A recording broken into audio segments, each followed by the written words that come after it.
Vladimir Putin has claimed he wants to denazify Ukraine, describing the country's leaders as a band of drug addicts and neo-Nazis. On a recent show, we took a detailed look at the Ukrainian far right. We concluded that Ukraine is not run by neo-Nazis or drug addicts, but they do have a far right problem. We also concluded that whatever the reality of the Ukrainian far right, it had nothing to do with why Putin is actually waging his criminal war. Here, though, we want to add a different argument to that one and explain why Putin's claim to be a denazifier is not only opportunistic, but also hypocritical. That's because Russia has its own Nazi problem, and if Putin really wanted to challenge fascism, he'd be better off starting at home. There is, of course, plenty of recent evidence that Putin's Russia has become fascist. Its troops are committing war crimes while the free press is shut down at home. And popular movements in Russia do, right now, look pretty fascist. Спецоперация России на Украине – это следствие гибели более 14 тысяч человек на Донбассе, 150 ни в чем не повинных детей. Следствие прямой военной угрозы самой нашей стране.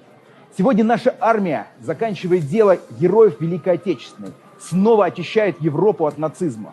Наша задача – помочь государству выполнить свою высокую миссию, не мешать, а поддерживать и вдохновлять. В то же время некоторые деятели здесь, у нас, под лицемерными лозунгами «мне стыдно» зазывают людей на акции протеста. Улицы российских городов – это тыл наших вооруженных сил. И мы обещаем, что не оставим его без защиты. Задача будет выполнена. Хотите вы этого или нет?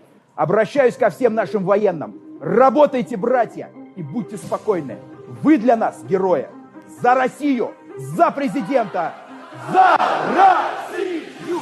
За Россию!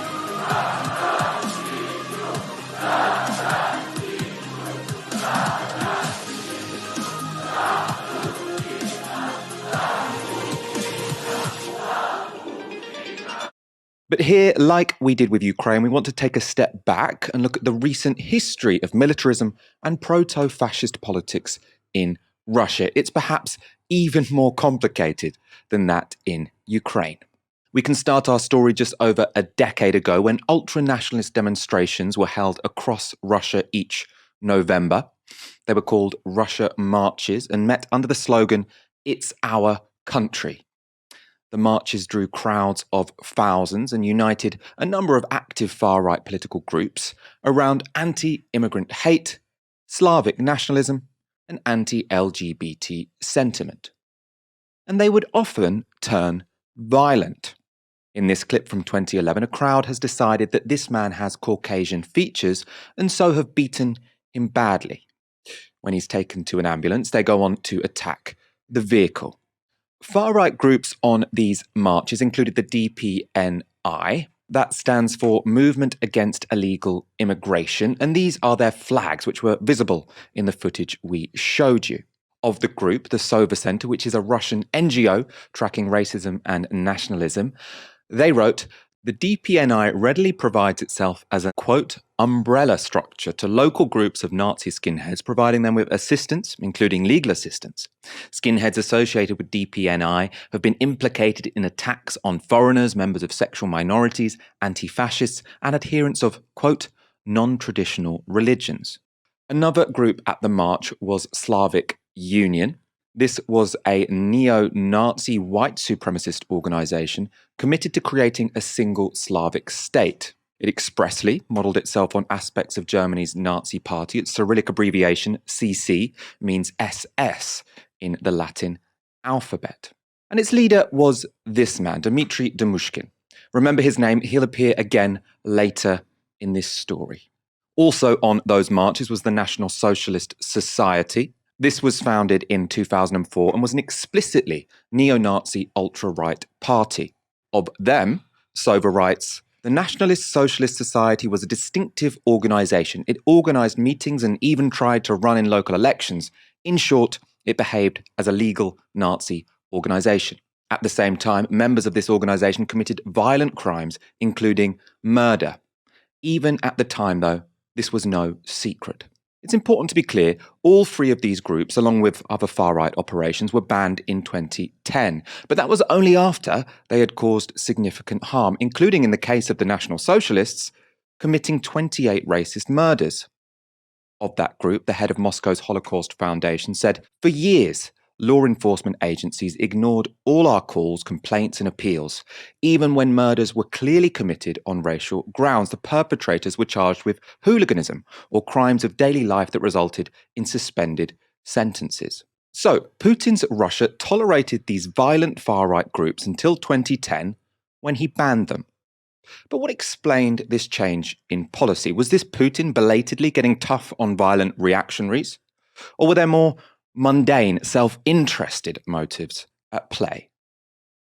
To answer that question, we can look to a group which not only survived Putin's crackdown, but enjoyed his active support.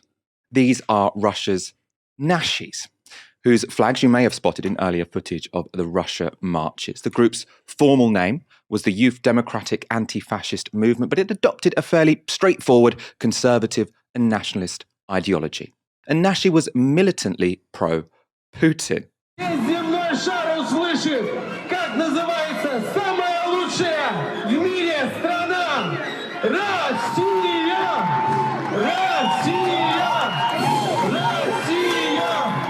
Тысяч комиссаров, активистов движения собралось здесь, во-первых, чтобы поздравить Путина с этой победой.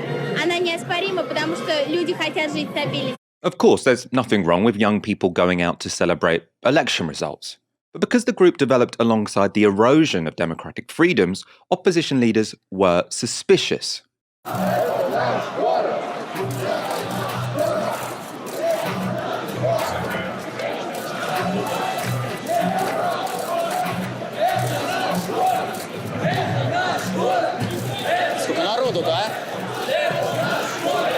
Россия без Путина! Россия без Путина! Россия без Путина! В какой-то момент, особенно после вот знаменитых оранжевых событий на Украине, когда люди поменяли власть, в Кремле началась откровенная паранойя на тему того, что такие же события могут случиться и в России. Что люди могут выйти на улицу, выборы пройдут таким образом, что Путин не сможет обеспечить себе необходимый результат. Путин, лыжи, Макрон!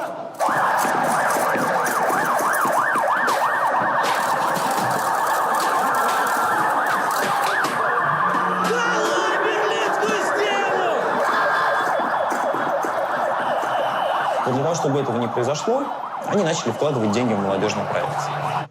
Ключевая задача нашистов и прочей вот этой вот шпаны заключается в том, чтобы во время каких-то больших политических событий выходить на улицу и занимать все крупнейшие площади в стране.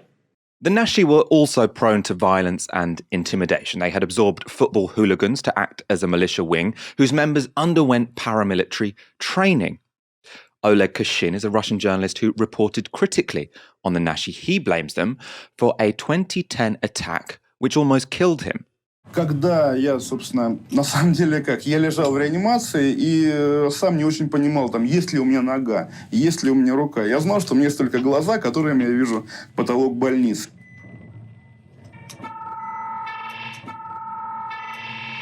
Потом, когда мне уже прочитали, показали историю болезни, я удивился, потому что, в принципе, конечно, с такими ранами буквально не живут. У меня голова была пробита в двух местах, причем одно место височная кость, как бы самая такая уязвимая. Сейчас у меня вместо нее титановая пластина. Наверное, если бы цель была меня именно убить, меня бы убили. Мне просто дали много шансов умереть, которыми я, слава богу, не воспользовался.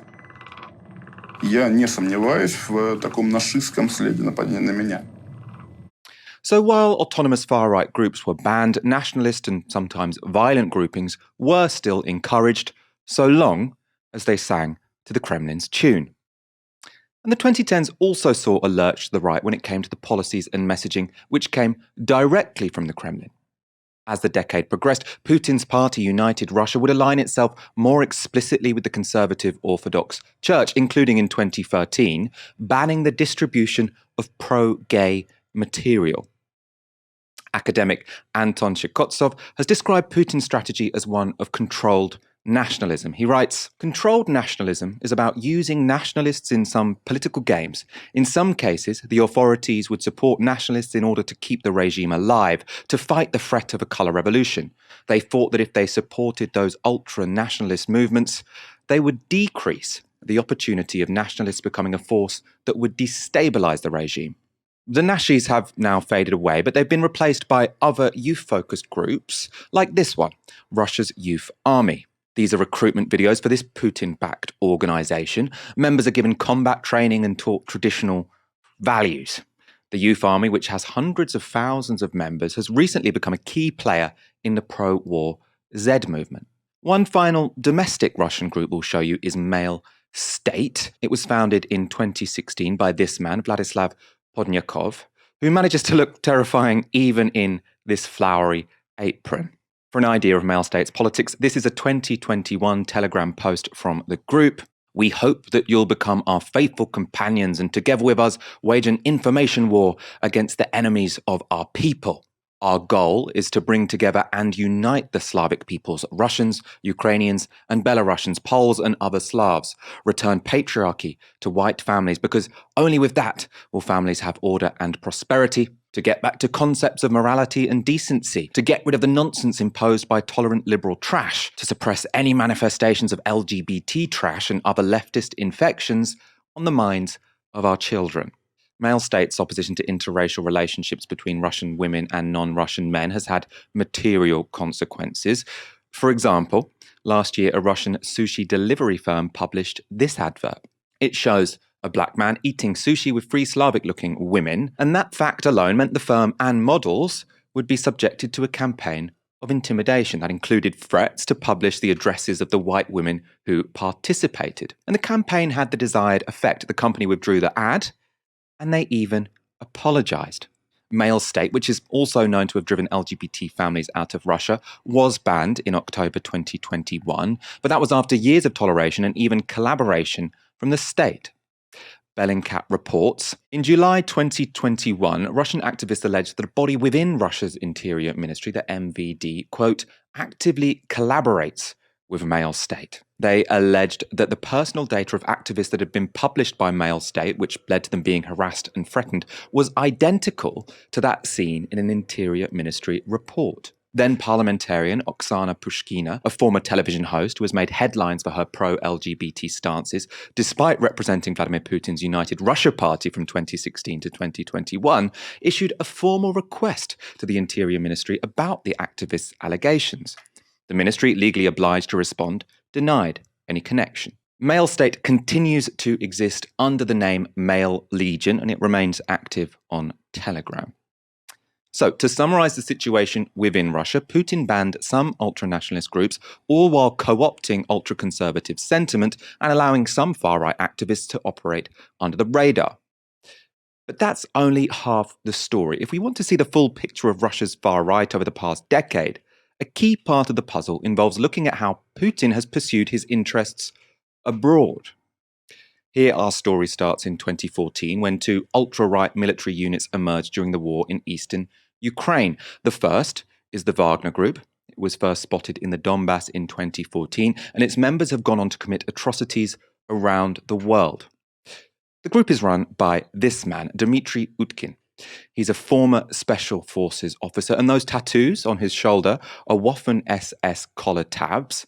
On his chest, you can see a Nazi Reichsadler eagle. Wagner takes its name from Hitler's favorite composer. Wagner is a private militia, and it's owned by this man, Evgeny Prigozhin.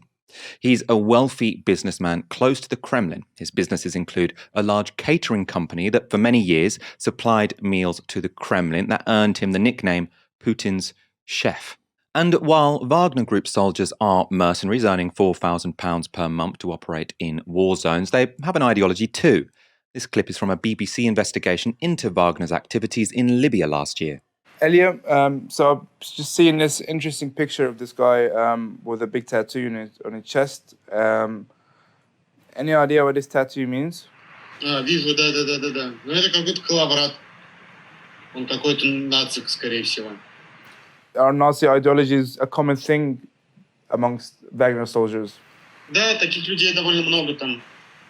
Это такие неоязычники российские, которые там верят во всякие странные легенды там про древних русичей и не пойми что еще.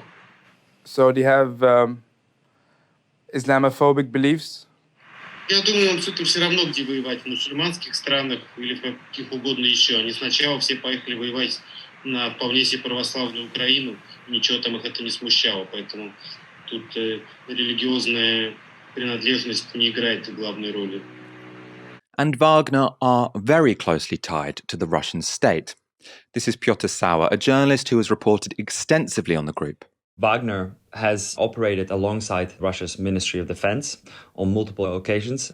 So even though Putin won't be commanding Wagner soldiers himself or anything along those lines, I think Putin endorses the use of Wagner alongside the regular army. And I think he sees it as a useful group, which gives them this plausible deniability wherever they go to say, well, this isn't us, this is sort of a special group that we have nothing to do with. And the EU have imposed sanctions and travel bans on Wagner, stating the Wagner Group is responsible for serious human rights abuses in Ukraine, Syria, Libya, the Central African Republic, Sudan, and Mozambique, which include torture and extrajudicial, summary, or arbitrary executions and killings.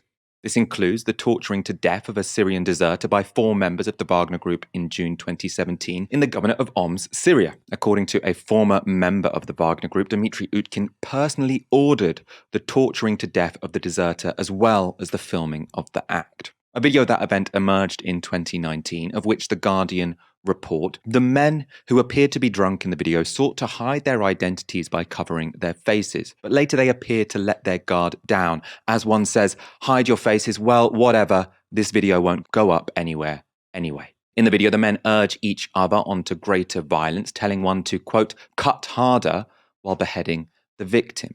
Afterwards, the men posed for a photograph with a suspended body, across the torso of which they wrote, quote, for the VDV, that's the Russian Airborne Forces. And an out-of-focus word that appears to say razvedka, a term for military intelligence. At one point in the video, a second severed head can be seen lying on the ground. That person has not been identified. In 2021, court proceedings began in Moscow against the Wagner killers identified in the video, but the trial foundered. State prosecutors refused to engage with the human rights group that brought the case, and in February this year, they declared the men had no case to answer.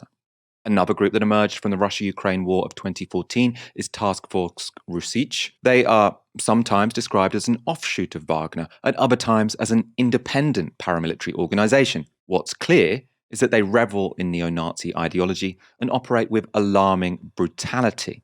The group is led by this man, Alexei Milkakov, pictured here at a gun show in 2019, and he isn't shy about his Nazi sympathies. Polish media outlet Belsat wrote this description of him in 2019. They say Milkakov won a reputation of a sadist. In Donbass, he cut off ears of killed Ukrainian soldiers, scratched swastikas on their dead faces, and made selfies against the backdrop of burned corpses of Ukrainians. Milkakov posted the pictures of his deeds on social networks. I'm sorry to say we can confirm those images exist, though we won't show them here. Another key member of Task Force Rusich is Jan Petrovsky. Petrovsky, pictured here on the right, is a Russian who lived in Norway and is often credited as co-founding the group. Following accusations of war crimes in Donbass and his connections to the Norwegian far right, Norway stripped Petrovsky of his residency and deported him to Russia. When asked how he felt about being banned from Norway, Petrovsky said, I will be traveling across my motherland. Russia is a big country. Here I don't represent an undesirable element from a political point of view. To put it bluntly, in Norway I am an enemy of the state. Here I am its founding element. Rusich, until recently, had an Instagram account which they used to record their exploits around the world. Here they are in Palmyra, Syria in 2019, and again in Syria in 2020. Yes, that is a Nazi salute. And as with Wagner, Rusich's leaders claim the group had been paid to fight by the Russian state. And speaking of paying far-right groups to fight foreign battles, remember this guy? It's Dmitry Demyshkin, former leader of the banned far-right groups Slavic Union and Russians. In an interview in 2021, Demyshkin claimed that the Kremlin had offered to hire his underground far-right followers to fight in Ukraine. So, to get us up to speed, while the Kremlin bans explicitly Nazi groups at home, there's plenty of evidence it recruits them to fight its wars abroad. And it's not just paramilitary groups that the Kremlin funnels money to. They've also supported far-right political parties abroad. The German Alternative for Deutschland has enjoyed trips in private jets paid for by the Kremlin, and documents suggest they've directly financed an AfD MP. He's called Markus Frohnmayer, and a leaked email from Kremlin officials described him as our own absolutely controlled MP in the Bundestag. Marine Le Pen has also relied on Russian largesse. In 2014, French banks refused to lend money to the National Front because of its anti-Semitic and racist history. In response, Le Pen turned to Russia, receiving over 9 million euros from Putin-linked banks. And finally, this is Matteo Salvini, leader of Italy's far-right Lega. In 2019, a recording emerged of a meeting between an aide to Salvini and three Kremlin-linked Russians. It revealed a plan to siphon money from a $1 billion Russian oil deal into the party. And it's a close relationship that explains why, when Salvini recently visited Polish border town, the mayor did this. Jednocześnie mam pewną uwagę personalną do pana senatora Salviniego. Mam tutaj pewien prezent, z którym chciałbym, żebyśmy wspólnie, panie senatorze, pojechali na granicę i do ośrodka dla uchodźców, żeby zobaczyć, co twój przyjaciel Putin zrobił.